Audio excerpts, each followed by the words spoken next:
नमस्कार दोस्तों। आपका सबका विवेक कुलते इंडेक्स ट्रेडिंग में स्वागत है। आज तारीख है 11 फरवरी 2024। संडे है, रविवार है। दोस्तों, हम इस Vivek Kulte index trading YouTube channel में इंडेक्स के बारे में बात करते हैं। इकोनॉमिक न्यूज उसके बारे में बात करते हैं। तो दोस्तों, इस यूट्यूब चैनल में हम वीकली वीडियो बनाते हैं और इंडेक्स के बारे में या स्टॉक मार्केट के बारे में वीकली व्यू बनाते हैं, जिसमें हम कम से कम इंडिकेटर यूज करते हैं। आपको पता है कि ISS, keep it simple and sweet, के ISS के CA फॉर्मूला यूज करते हैं और इंडिकेटर तो मैक्सिमम 5 और मिनिमम 3 यूज करते हैं। जो आपने इसके पहले भी जो वीडियो देखे होंगे, वहां पे वो इंडिकेटर आपने देखे होंगे। तो दोस्तों, लास्ट टाइम हमने वीडियो बनाया था 3 फरवरी 2024 को, मीन्स लास्ट सैटरडे। आज संडे है। उसमें हमने स्लो मूवमेंट ये लाइन दी थी और वैसा ही थोड़ा सा हमने मार्केट में या इंडेक्स में मूवमेंट देखी। स्लो मूवमेंट मीन्स ऊपर जाएगा, नीचे आएगा, जो जाएगा वो स्लो जाएगा। मीन्स जो मूवमेंट होगी वो ऐसा इंडिकेट कर रहे थे। जो भी इकोनॉमिक न्यूज जो भी ग्लोबली डोमेस्टिक आई थी उसके हिसाब से थे। डेटा जो जो बन रहा था उसके हिसाब से था। अभी नेक्स्ट क्या हो सकता है, पहले हम इकोनॉमिक न्यूज के बारे में बात करते हैं। पहले ग्लोबली बात करते हैं। ग्लोबली तो कुछ नया नहीं है, आपको सब सब पता है। जो है इन्फ्लेशन जो मिडिल ईस्ट में चल रहा है, वो चीजें सब कुछ जैसे का वैसा है, उसमें नया कुछ नहीं है। फेड पॉलिसी आ गई, RBI पॉलिसी आ गई, फेड कमेंट भी आ गए। सभी अभी सभी देश, most of the countries, Bharat का रहे, अमेरिका का रहे या यूरोपियन कंट्रीज में कुछ कुछ देश इलेक्शन मोड में जा रहे हैं। भारत भी इलेक्शन मोड में अंदर ही आ चुका है। नेबरिंग कंट्रीज जो है हमारे भारत के, वहां पे इलेक्शन हुआ है, उसके भी रिजल्ट आपने देखे होंगे। उसमें क्या सरकारें बनती है, किसकी सरकारें बनती है, उसके हिसाब से वहां पे पॉलिसीज, उस देश की पॉलिसीज डिसाइड होगी।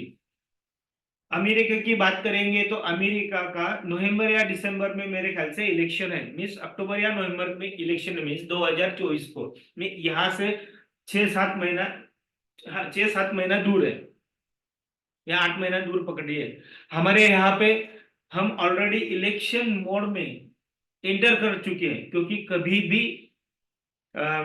इलेक्शन डिक्लेयर हो सकता है और उसके जो रूल्स रेगुलेशन लागू हो सकते हैं। या तो भारत में इस मंथ के एंड में या मार्च के पहले वीक में इलेक्शन डिक्लेयर हो जाएगा। वो एक टेंटेटिव है, देखते हैं। क्योंकि अभी भी संसद का मेरे ख्याल से सैटरडे लास्ट दिन था। सभी ने भाषण किए। रूलिंग गवर्नमेंट के आगे की उन्होंने क्या किया, आगे क्या करने वाले हैं, वैसे ही उनके भाषण हुए। अपोजिशन ने उसको अपोज किया, वो अब देख रहे हैं। तो ये पूरा इलेक्शन मोड में हम हैं इंडिया में, भारत में। बाहर देखेंगे, बाहर में तो सिर्फ मिडिल ईस्ट का वो जो चल रहा है वो चल रहा है, उसमें नया कुछ नहीं है।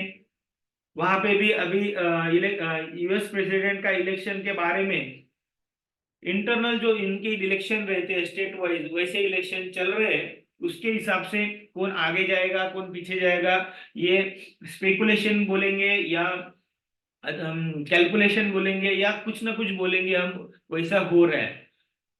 लास्ट में उस दिन को जो जीतता है वही सिकंदर होता है, ये तो आपको पता है। ये चीजें सब कुछ है। यूरोपियन कंट्रीज में भी एक दो कंट्रीज में इलेक्शन है। तो 2024 2024 ईयर हम बोलेंगे तो इलेक्शन ईयर होगा। ओवरऑल द इलेक्शन रहेगा। तो इलेक्शन ईयर जब भी रहता है तभी मार्केट कभी ऊपर जाता है कभी नीचे जाता है।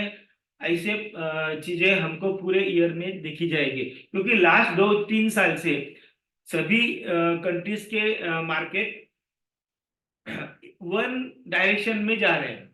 मीन्स अप साइड डायरेक्शन में जा रहे हैं। सबको लग रहा था नीचे नीचे जाएगा, लेकिन मार्केट ऊपर ऊपर जा रहा है।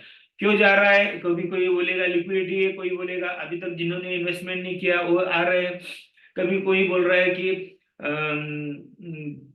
पॉलिसीज अच्छी है देश की, हर एक अलग अलग देश की। कोई बोल रहा है अभी यूरोपियन कंट्री में ऐसा बोला जा रहा है कि यूरोपियन मार्केट बॉटम आउट हो चुके हैं। मैंने एक जगह पे पढ़ा कि यूरोपियन कंट्रीज का जो इकोनॉमी है ये वो लास्ट 3-4 साल से या 4 साल से बहुत वीक कंडीशन में थी, मीन्स नीचे जा रही थी, डिफ्लेशन था, बहुत से दिक्कतें आ रही थी। लेकिन वहां पे वो बॉटम आउट हो गया है, ऐसा यूरोपियन कंट्रीज के इंडेक्स में और स्टॉक्स में दिख रहा है, ऐसे इकोनॉमिस्ट का कहना है। उसका लेख मैंने मिस जो राइटर है उनका मैंने पढ़ा है। मीन्स अभी यूरोपियन कंट्रीज के स्टॉक ऊपर जाएंगे या यूरोपियन कंट्रीज का मार्केट ऊपर जा सकता है, क्योंकि सभी कंट्री का ऐसा ही रहता है, कभी अप कभी डाउन, कभी अप कभी डाउन, ये तो चलता ही रहता है। हमारे भी यहाँ पे हुआ है, यूएस में भी हुआ है, यूरोपियन में हो रहा था, जापान में तो 25 साल हो रहा था। अभी भी मार्केट लाइफ टाइम में 20 साल का हाई के ऊपर है जापान का मार्केट में। हर एक का लाइफ साइकिल अलग अलग होता है, वैसे हर जगह पे होगा। तो 2024 ये पूरा इलेक्शन और इलेक्शन के ऊपर मूवमेंट अभी फरवरी में देखेंगे क्या होता है, क्योंकि सब इवेंट्स खत्म हो चुके हैं, कंपनीज के रिजल्ट भी नियरली खत्म हो चुके हैं। वो हम यूएस के बारे में बात करेंगे या भारत के बारे में बात करेंगे, जो मेजर मेजर कंपनीज है उनके क्वार्टरली रिजल्ट बोलेंगे वो नियरली खत्म हो चुके हैं। ये लास्ट अभी रिजल्ट आएंगे, ये थर्ड क्वार्टर की रिजल्ट है, अभी लास्ट क्वार्टर के आएंगे, मीन्स अप्रैल में आएंगे।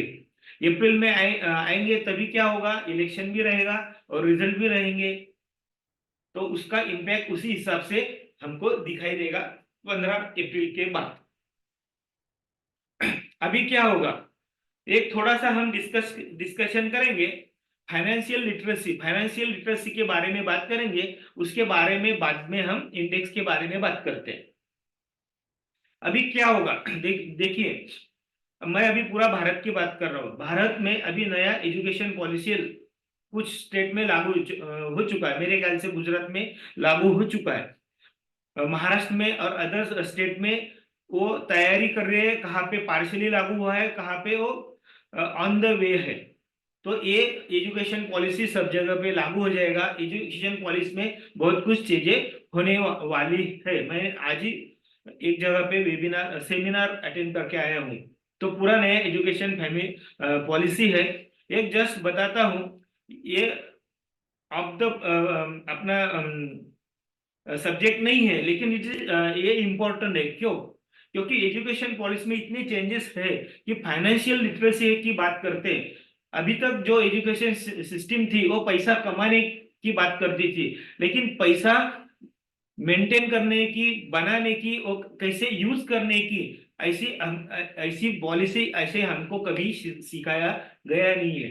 ये तो हमने बहुत बार देखा है, बड़े बड़े सैलरीज, बड़े बड़े बिजनेसमैन जिनके पास 100-200 वर्कर है, एम्प्लॉय है, उनको भी दिक्कत है, क्योंकि पैसा कमाना आता है, मेंटेन करना, यूज करना कैसे करना, उसको कैसे अच्छी तरह से सब जगह पे अलोकेट करना, ये हमको सिखाया गया नहीं है। क्योंकि बचपन में जब भी सिखाया जाता है उसके ऊपर हम अनुभव लेके अच्छी तरह से आगे उसका इम्प्लीमेंटेशन करते हैं, एक्शन करते हैं।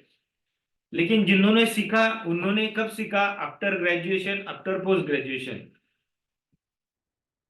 जिनके घर में, जब मोस्ट ऑफ द केसेस जो सीए लोग रहते हैं उनके घर में ये चीजें मालूम मत होती है, लेकिन फिर भी बहुत से लोगों को, सीए लोगों को स्टॉक मार्केट या फंड एलोकेशन या वेल्थ मैनेजमेंट अभी भी नहीं आया है, क्योंकि बेसिकली उनका जो बेस है वो उतना स्ट्रांग नहीं है। वो अपना एजुकेशन पॉलिसीज में आएगा और उसमें हमको फाइनेंशियली लिटरेसी, आर्थिक साक्षरता के बारे में भी सब्जेक्ट करेगा, उसके ऊपर बहुत मीन्स फोकस दिया गया हुआ है, धीरे धीरे सब स्टेट में पता चलेगी।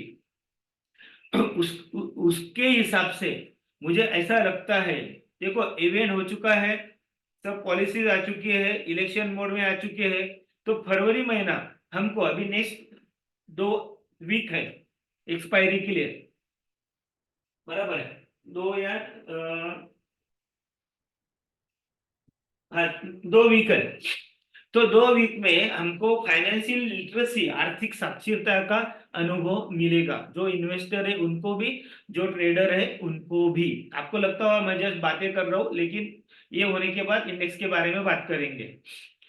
तो फाइनेंशियल आर्थिक साक्षरता मीन्स हमारे स्टॉक मार्केट में आर्थिक साक्षरता या फाइनेंशियल लिटरेसी का कितना इंपॉर्टेंस है, ये हमको दिखाई देगा। उन जिसने प्रॉफिट कमाया है उसको भी समझ में आएगा, जिसने लॉस कमाया है, लॉस लिया है, उसको भी समझ में आएगा।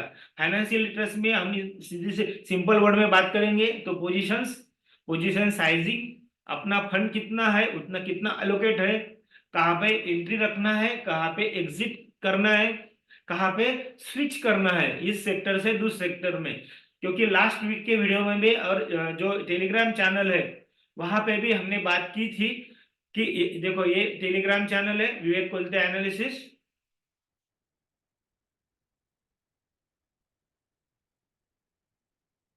विवेक कोलते एनालिसिस आप स्क्रीन पे देख रहे हैं। यहाँ पे हमने इसके बारे में बात की है, क्योंकि सेक्टर रोटेशन होगा, मीन्स इस सेक्टर से उस सेक्टर में फंड जाने वाला है। इसके बारे में हमने लास्ट वीकली वीडियो में बात की थी, आप लगता है तो 3 फरवरी का वीडियो सुन सकते हैं या देख सकते हैं, हमने वहां पे बात की थी।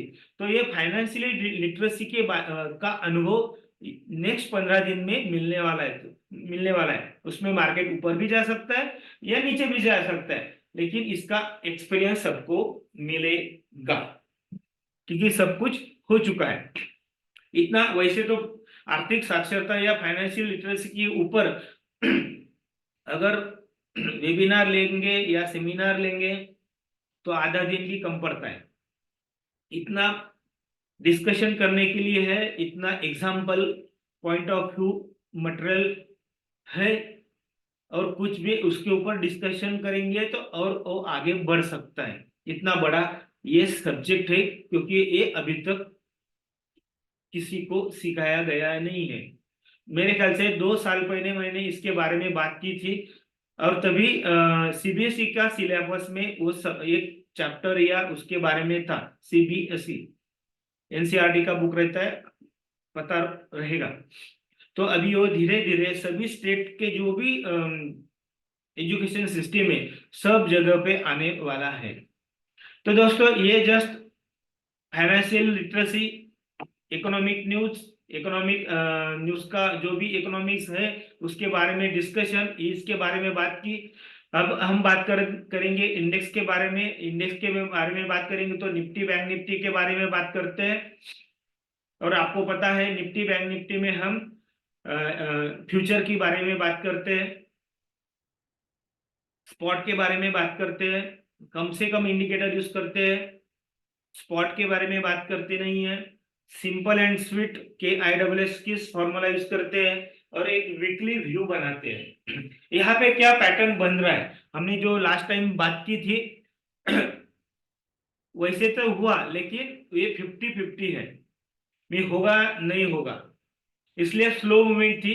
देखो ये वीडियो बनाया था 3 फरवरी को, ये सेकंड है, कर्सर आप देख रहे होंगे। बाद में 5th का रेड कैंडल बना, देन बाद में वापस ग्रीन कैंडल बना, बाद में दो देखो ऊपर जाने के बाद भी रेड कैंडल बने, और फ्राइडे को क्या हुआ, एक हैमर बन चुका है। हैमर मीन्स एक्चुअली हैमर दिखता है, लेकिन हैमर पैटर्न नहीं है, एग्जैक्ट हैमर पैटर्न ऐसा नहीं रहता है, लेकिन वो हैमर जैसे दिखता है। कैंडल स्टिक डेली की हैमर जैसी है, लेकिन पैटर्न के कैंडल स्टिक पैटर्न के बारे में बात करते हैं हम, तभी ये हैमर का पैटर्न नहीं है। तो ये एक छोटा सा एक निफ्टी का कैंडलस्टिक लाइट हैमर, लेकिन हैमर पैटर्न नहीं है। एक थोड़ा सा इंट्राडे में एक 1 आवर चार्ट में एक डाउन ट्रेंड का पैरेलल लाइन बनाई थी। और आपको पता है हम पैरेलल लाइन पे बात करते हैं, कैंडलस्टिक पैटर्न के बारे में बात करते हैं और सिंपल एनालिसिस करते हैं, उसके ऊपर स्ट्रेट करते हैं। तो देखो यहाँ पे होने के बाद ये फ्राइडे को बनाया था मैंने, ये डाउन ट्रेंड चैनल है, डाउन ट्रेंड चैनल का ऊपर के लाइन ज्वाइन की, नीचे की नियरली ज्वाइन की है। आप भी आपकी जो भी सॉफ्टवेयर यूज करते हैं वहां पे ड्रॉ कर सकते हैं। लेकिन कहाँ पे क्लोज हुआ, पैरेलल लाइन चैनल के जो मिडल का लाइन रहता है बहुत इंपॉर्टेंट रहता है, ये रेजिस्टेंस भी रहता है, सपोर्ट भी रहता है। उसमें बीच में जाकर रुका है निफ्टी, क्योंकि लास्ट हमने देखा फ्राइडे और थर्सडे को बैंक निफ्टी स्ट्रांग दिख रहा था और निफ्टी वीक दिख रहा था। उसके बारे में हम बैंक निफ्टी में बात करने वाले। तो यहाँ पे क्लोज हुआ है। अभी क्या होगा मंडे को, अगर निफ्टी इस रेड लाइन को मैं थोड़ा ये बड़ा करके दिखाता हूं, निफ्टी अगर या इसके ऊपर खुलता है, मीन्स देखो ये जो बड़ा अभी हाईलाइट हुआ है, ये जो ग्रीन टॉप लाइन है बहुत पीछे से आई हुई है अप ट्रेंड की, उसके ऊपर ही खुलता है, वापस ट्रेड करता है, तो हो सकता है कि 22,000 क्रॉस करने की कोशिश करेगा। अगर 22,000 के ऊपर खुलता है, मीन्स देखो हम फ्यूचर की बात करते हैं, अभी क्लोज हुआ है 21,842, मीन्स 150 पॉइंट के ऊपर जाता है तो वापस फिर निफ्टी ये जो मंथली हाई था लास्ट मंथ का, जनवरी का, उसको क्रॉस करने की कोशिश करेगा। तो इमीडिएट रेजिस्टेंस क्या है, 22,000। बहुत बार हुआ है 22,000 रेजिस्टेंस होता है, वापस मार्केट नीचे आ जाता है। और सपोर्ट क्या रहेगा, सपोर्ट यही पकड़ना है। अगर मान लो ये जो रेड लाइन है, रेड लाइन के नीचे खुलता है तो फिर निफ्टी जाएगा वापस इस डाउन ट्रेंड का बॉटम लाइन को टेस्ट करने के लिए। मैं कहाँ पे जा सकता है, तो यहाँ पे देखो ये जो ये तीन कैंडल है, ये ग्रीन है, रेड है और ये ग्रीन है, इसका एक एवरेज पकड़िए, इसका नहीं तो इसको नीचे का पकड़िए, ये 21,600 हमको दिखता है। एक लाइन ड्रॉ कर देता हूं, 21,580 दिखता है, लेकिन 21,800 पकड़िए। रेजिस्टेंस क्या है, 22,000, मीन 22,000 टू 21,600 के बीच में अगर ट्रेड करेगा, अगर ब्रेकआउट ब्रेकडाउन हुआ तो उस डायरेक्शन में निफ्टी जा सकता है। ये शॉर्ट टर्म के लिए। बड़े पैमाने से देखेंगे, अगर ये क्रॉस करता है तो वापस में 21,100 की तरफ आ जाएगा, ब्रेक डाउन करता है और ब्रेकआउट होगा तो वापस वो 22,400 की तरफ जाएगा। यहाँ पे कुछ हम चेंजेस कर रहे हैं, ये जो एक अप ट्रेंड था उसका उसको निकाल देते हैं और एक दूसरा एक पैरेलल लाइन बनाते हैं। आप देखो ये यहाँ पे देखो, यहाँ पे इसको और इसको ज्वाइन करते हैं।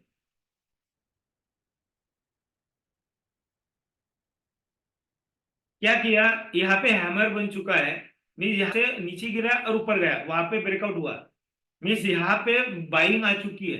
इसीलिए मार्केट देखो, ये रेड कैंडल, ये ग्रीन कैंडल, यहां से नीचे आया लेकिन रिकवर हुआ, सेम हुआ, यहां से नीचे आया वापस ग्रीन में रिकवर हुआ, मीन्स यहाँ पे बायर खड़े हैं बाय करने के लिए, इसलिए इसका लो पकड़ा और इस दोनों कैंडल के नीचे का लो पकड़ा, ये बॉटम लाइन हो गई। और टॉप लाइन यहाँ पे रेजिस्टेंस खाया, यहाँ पे नजदीक जाके, यहाँ पे नजदीक जाके, यहाँ तो ऊपर नीचे कर सकते हैं टॉप लाइन को, क्योंकि टॉप पे सेलिंग हमको दिख रही है।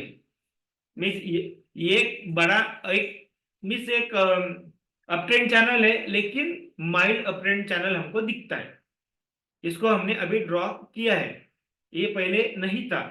नेक्स्ट वीक में देखेंगे, अगर कुछ 21,100 अगर ब्रेकडाउन होता है तो इसको हम नेक्स्ट वीक में निकाल देंगे। मीन्स क्या हुआ, अगर यहाँ से ब्रेकडाउन होता है इस डाउन ट्रेंड चैनल का बॉटम लाइन को, अगर ब्रेकडाउन होता है तो यहाँ पे सपोर्ट लेने की कोशिश करेगा, मीन्स क्या 21,200, अगर उसको भी ब्रेकडाउन करता है तो फिर 21,100, फिर उसको भी ब्रेकआउट डाउन करता है तो फिर नीचे बहुत खुला है, नहीं तो ऊपर जाने की कोशिश करेगा।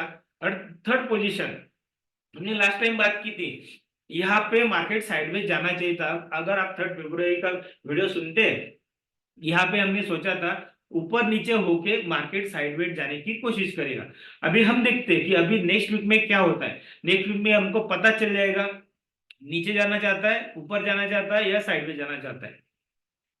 और इंडिकेशन तो साइडवेज ही दिख रहे हैं, लेकिन क्या होता है वो देखते हैं। सपोर्ट रेजिस्टेंस को तो हमको पता होना चाहिए। आरएसआई देखेंगे तो आरएसआई अभी भी 50 के ऊपर है। तो दोस्तों हमने निफ्टी का सपोर्ट और रेजिस्टेंस की बात की थी। क्या हो सकता है, ओवरऑल साइडवेज हो सकता है, ऐसा मानना है। अभी देखते हैं क्या होता है। अभी ये बैंक निफ्टी देखो, बैंक निफ्टी में यहाँ पे कुछ भी पैटर्न नहीं था, सब कुछ निकाल दिए थे, लेकिन यहाँ पे इनवर्स हेड एंड शोल्डर दिख रहा था। लेकिन ये वो इनवर्स शोल्डर का ये लेफ्ट राइट शोल्डर पक्का नहीं था, मीन 100% नहीं था। अभी क्या बन सकता है उसको मैं निकाल देता हूँ, एक शोल्डर बनाने की कोशिश करता हूँ। अगर ये होगा तो देखो, ये लेफ्ट शोल्डर है, ये हेड है, और एक एक राइट शोल्डर। देखो यहाँ पे अगर ऐसा हुआ तो ये कंफर्मेशन होगा हमको कि ये इनवर्स हेड एंड शोल्डर बनेगा। चांसेस ज्यादा है, क्योंकि थर्सडे और फ्राइडे को, उसके पहले बैंक निफ्टी वीक रहता था, निफ्टी स्ट्रांग रहता था। लेकिन गुरुवार को और शुक्रवार को निफ्टी वीक था और बैंक निफ्टी साइडवेज या स्ट्रांग था, मिस कंपेयर टू निफ्टी। इसलिए बैंक निफ्टी का हमने आपने देखा होगा यहाँ पे फ्राइडे को कितने बजे पोस्ट किया था कि निफ्टी के बारे में नहीं बोला था, सिर्फ बैंक निफ्टी के बारे में बोला था। यहाँ पर देखो, यहाँ पे यस जोन में बताया था 21,750 और 45,290। और यहाँ पे as per chart bank Nifty bye करो 45,372 था। और क्लोज कितना हुआ आपको पता है। Last miss at toward close क्या हो, मिस बड़ा, ये जो रेड कैंडल थी उसका हाफ पोर्शन बैंक निफ्टी में क्रॉस किया है। उसके पहले वो बेरिश था, लेकिन यहाँ पे स्ट्रांग बनने की कोशिश कर रहा है। मिस कुछ ना कुछ बैंक आफ्टर आरबीआई पॉलिसी में क्या हुआ आपको पता है। नॉन इवेंट हर बार होता ही है, फेड पॉलिसी में भी नॉन इवेंट रहती है। इन्फ्लेशन फलाना फलाना फलाना सब कुछ के जैसी के वैसी चीजें आपको भी पता है। लेकिन कुछ लोगों ने बोल के खराब है, बैंकिंग लिए खराब है, ऐसा वैसा है। जो बोला गया है वो लोन के बारे में, इसके बारे में तो 2 साल पहले बात की थी, एनपीए बढ़ने वाला है। वैसे भी टेलीग्राम चैनल में मैंने पोस्ट किया है। मेरे ख्याल से 2 साल हो गए, 2 साल नियरली। तो तभी वो इंडिकेट कर रहा था कि ऐसी चीजें होने वाली है। आरबीआई ने अभी एक्शन लिया, मीन एक डेढ़ डेढ़ साल के बाद। बहुत फास्ट है। और उसके ऊपर मैं लिखता हूँ, मेरे टेलीग्राम चैनल पे लिखता हूँ, ऐसा नहीं है, ट्विटर पे भी लिखता हूँ और फेसबुक पे लिखता हूँ, क्योंकि जो है वो है, आपको सबको दिखता है। तो उन्होंने एक्शन ली, जो लोन के बारे में बोला गया सबको पता है। कोई भी लोन लेता है तो जो भी चार्जेस रहते हैं सबको बताए जाते हैं, सबको आते हैं। जिस जो बता पूछते नहीं है उनको ही नहीं पता रहता है, जो पूछते हैं उनको सब कुछ पता रहता है। ये तो आपको सबको पता है। तो हिडन चार्जेस वैसे कुछ नहीं रहता है कि उन्होंने बोला 10% और आपको लगाया 12%, ऐसा कुछ नहीं रहता है। वो स्टार्टिंग मीन्स सैंक्शनिंग चार्जेस, फलाना चार्जेस, पेनल्टी चार्जेस, सबके सब कुछ लिखे रहते हैं, बताया रहता है। लेकिन पूछने वाला पूछना चाहिए। नया एजुकेशन पॉलिसी में ऐसा ही होने वाला है। व्हाई, बच्चे व्हाई पूछते नहीं है, क्योंकि उनके घर में ही जब बच्चा बच्चा रहता है 3 साल के नीचे, उसका आयु जो रहता है, किसी उसने कुछ क्वेश्चन पूछा तो पेरेंट क्या बोलते हैं, तू बड़ा होगा तभी उसको तुमको पता चलेगा, क्योंकि उनके पास आंसर नहीं रहते। और उसको मन में ना क्या रहता है, कुछ भी पूछा तो आंसर नहीं मिलता है। वो बाहर ट्राई करता है स्कूल में, वहां पे उसका एक्सपीरियंस आया तो फिर वो वाई वाई जो क्वेश्चन रहता है वो पूछने का उसकी आदत चली जाती है। फिर बाद में दिक्कतें बहुत आती है। ये नया एजुकेशन पॉलिसीज में वैसा ही है, तो वाई पूछना चाहिए। आप भी मुझे पूछ सकते हैं, मैं मेरा एनालिसिस पोस्ट कर रहा हूँ, आप ऐसा क्यों बोल रहे हैं? अपना टेलीग्राम चैनल है, वहां पे एक ये चैट बोल के ग्रुप है, यहाँ पे आप कोई भी क्वेरी आपको लगती है तो आप कभी भी पूछ सकते हैं। अभी ऐसा है, वीडियो सुनना नहीं सुनना आपके हिसाब से, टेलीग्राम चैनल ज्वाइन करना नहीं ज्वाइन करना आपके हिसाब से, क्योंकि जो है वो है, एनालिसिस है। मेरा एनालिसिस, आपका एनालिसिस मैं हर बार बोलता हूँ, और किसी को फॉलो करते होंगे उसका एनालिसिस मिक्स करके आप डायरेक्शन या इंडेक्स में या स्टॉक में के बारे में कर सकते हैं। लेकिन ऐसा होना चाहिए, खुद का एनालिसिस होना चाहिए। गलत जाने की चांसेस सबकी 100% रहती है, 100% रहती है गलत जाने की। तो वापस हम बैंक निफ्टी पे आते हैं, तो बैंक निफ्टी के पे यहाँ पे एक शोल्डर बन सकता है, और ये जो एक डाउन ट्रेंड चैनल जैसे निफ्टी में बनाया था, इसको भी बनाया। अगर मान लो बैंक निफ्टी, देखो ये एक अप ट्रेंड का बॉटम लाइन है, लास्ट टाइम भी बोला था, हमने कहा था कि निफ्टी अप ट्रेंड का टॉप लाइन पे था, 2 वीक पहले बात की थी, और बैंक निफ्टी अप ट्रेंड का बॉटम लाइन पे। तो बैंक निफ्टी अभी भी अप ट्रेंड के बॉटम लाइन पे, यहाँ पे वो अगर होल्ड करता है और इसके ऊपर ही ट्रेड करता है, और इस डाउन ट्रेंड का जो short term down trend channel बने हैं उसके टॉप लाइन का अगर क्रॉस किया, तो अपन 100% पकड़ेंगे कि यहाँ पे हेड एंड शोल्डर हो चुका है, और उसका ब्रेकआउट हमको रेजिस्टेंस दिखता है क्या, 46,700 लास्ट टाइम ड्रॉ किया था। इसको अगर निकलता है, कभी भी निकलता है, तो बड़ा ब्रेकआउट वो 50,000 की तरफ लेके जाएगा बैंक निफ्टी को। नहीं तो अगर निफ्टी जोर से गिरता है तो वो बैंक निफ्टी को वो लेके नीचे गिरेगा, नीचे गिरेगा तो ये हेड एंड शोल्डर का फेल्योर पैटर्न होगा। फिर बैंक निफ्टी वापस सपोर्ट के लिए, सपोर्ट पहला है 44,400, और नेक्स्ट सपोर्ट है 43,800, और नेक्स्ट तो और नीचे नीचे बहुत से हैं।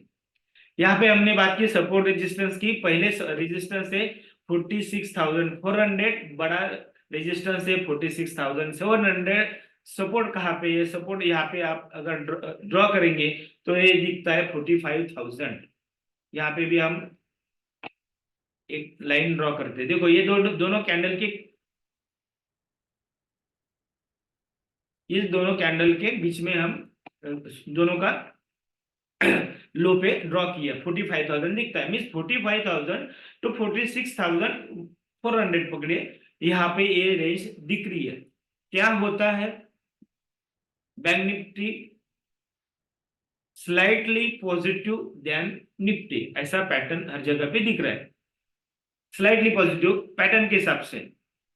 लेकिन आरएसआई अभी भी नीचे है, निफ्टी का आरएसआई 50 के ऊपर है, बैंक निफ्टी का आरएसआई नीचे है, मीन्स ऊपर जाने के चांसेस बैंक निफ्टी में ज्यादा है देन निफ्टी।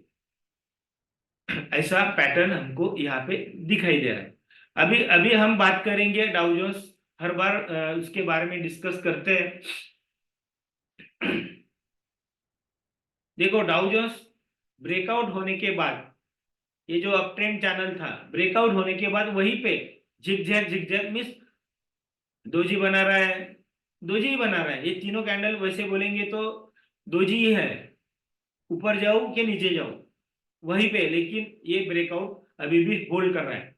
यहाँ पे क्या होगा, अगर देखो कितना है, 38,700 पकड़िए। अगर मान लो नेक्स्ट वीक में वो 39 क्रॉस करता है, तो वो अदर मार्केट के, वर्ल्ड मार्केट को भी ऊपर लेके जाएगा। और आरएसआई में देखेंगे तो आरएसआई फ्लैट ही दिख रहा है, बहुत दिनों से फ्लैट है, मीन्स अमेरिकन मार्केट कुछ करने की कोशिश नहीं है डाउ जोन्स की हिसाब से। नैस्डैक का चार्ट देखेंगे तो लाइफ टाइम हाई के ऊपर ही चल रहा है वो। मिस टेक्नोलॉजी जो स्टॉक्स है, टेक्नोलॉजी स्टॉक बोलेंगे तो most of the cases IT stocks है, वहां पे ऊपर ऊपर जा रहे हैं, क्योंकि माइक्रोसॉफ्ट में भी का भी प्रॉफिट आया, एप्पल भी का भी आया, गूगल का भी आया, फेसबुक का भी आया, सब प्रॉफिट में आ चुके हैं उनके जो रिजल्ट निकले हुए। हमारे यहाँ पे आईटी स्टॉक नीचे है, मीन्स अगर दूसरे वर्ड में बात करेंगे तो आईटी स्टॉक ऊपर जाने की कोशिश ज्यादा करेंगे, क्योंकि उनको ऊपर जाने का के लिए जगह बहुत है, क्योंकि मार्केट ऊपर जा रहा है लेकिन वो साइडवेज नीचे थे, मींस नीचे नहीं गिर रहे थे। तो अभी मार्केट, ग्लोबल मार्केट ऊपर जाने की कोशिश कर रहा है, तो आईटी स्टॉक हमारे यहाँ पे ज्यादा से ज्यादा ऊपर जाने की कोशिश करेंगे। अभी भी मिड कैप स्टॉक के बारे में प्रॉफिट बुकिंग का टाइम आया नहीं है। सेक्टर रोटेशन होगा मिड कैप में, वो भी हो सकता है।